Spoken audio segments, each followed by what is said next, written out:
Hi, this is Miss Berkeley. I'm going to give you a lesson in subject-verb sentences. These are the most simple kinds of sentences we've got.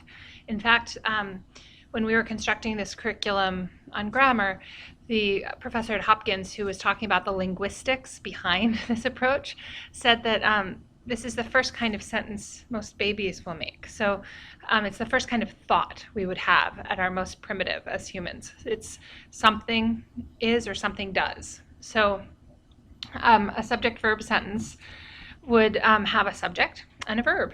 And those would be the two main parts of the sentence. She sleeps. She runs. Another example that's not written on your page would be the ball rolls. But as you can see from the next three samples, or two of the next three samples, a subject-verb sentence is not necessarily just two words. So we can have adjectives and adverbs and someday as we get through the curriculum, prepositional phrases and all kinds of other things that tell us more about the subject and the verb. But at the heart of the sentence is just the subject and the verb. So the eagle soars. The is just telling me more about the eagle. So I would even just draw a little arrow. Just a second. So the is telling you more about eagle. So it's modifying eagle. It's just an adjective telling me more about it. Similarly, in the next sentence, the native plants thrive.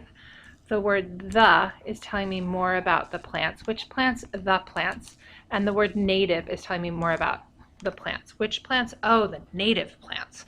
But still, at the heart of the sentence, you have just a subject, plants, and a verb, thrive. And then a sentence from Persepolis, which was your summer reading, Marjane arrived. The subject is Marjane, arrived is the verb. So in all of these sentences you have a subject. The subject in the first one, the eagle soars, is eagle, and the verb is soars. The subject in the native plants thrive. The subject is plants. The verb is thrive. And in Marjane arrived, subject is Marjane, arrived is the verb. So as I just said, it's subject-verb sentence is not always a two-word sentence. It might have lots and lots of words. That Thanksgiving song from when you were a little kid that you might remember. Over the river and through the woods to grandmother's house we go. The subject of that sentence, the actor in that sentence is we. And what is it that we are doing? We go. So the subject is we and go is the verb. Over the river is a prepositional phrase. Through the woods is. To grandmother's house is. Those are all words, kinds of phrases we'll teach you about later.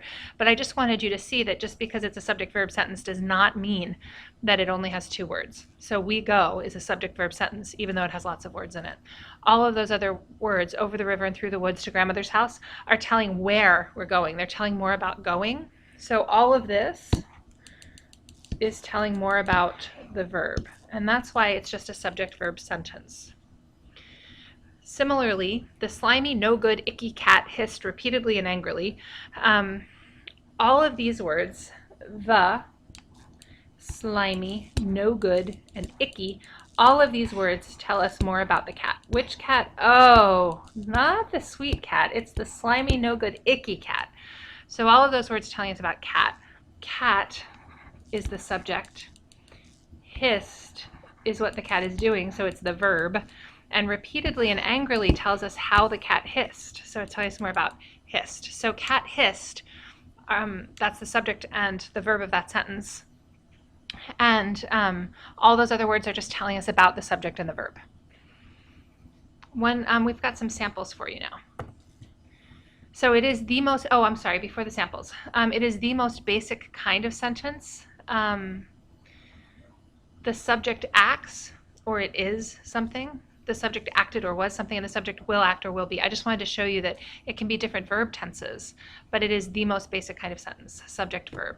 And obviously, the samples we've already seen. They're back up here. So not always a two-word sentence. And here are the most sort of basic samples for you. She sleeps, she runs, the eagle soars, the native plants thrive, Marjane arrived. As you sort of go through your day or watch TV or reading things online or whatever, you might keep an eye out for subject-verb sentences. Most of the sentences that we read are not subject-verb. Most of them have other things going on. But there are sometimes these very simple sentences, and it's good to notice them. Okay, if you have any questions, come let us know. And I hope this has been useful. Feel free to rewatch it as we go through. I think the most important thing that you can remember is this part, that just because it's a long sentence does not mean that it can't be subject verb. It might be subject verb.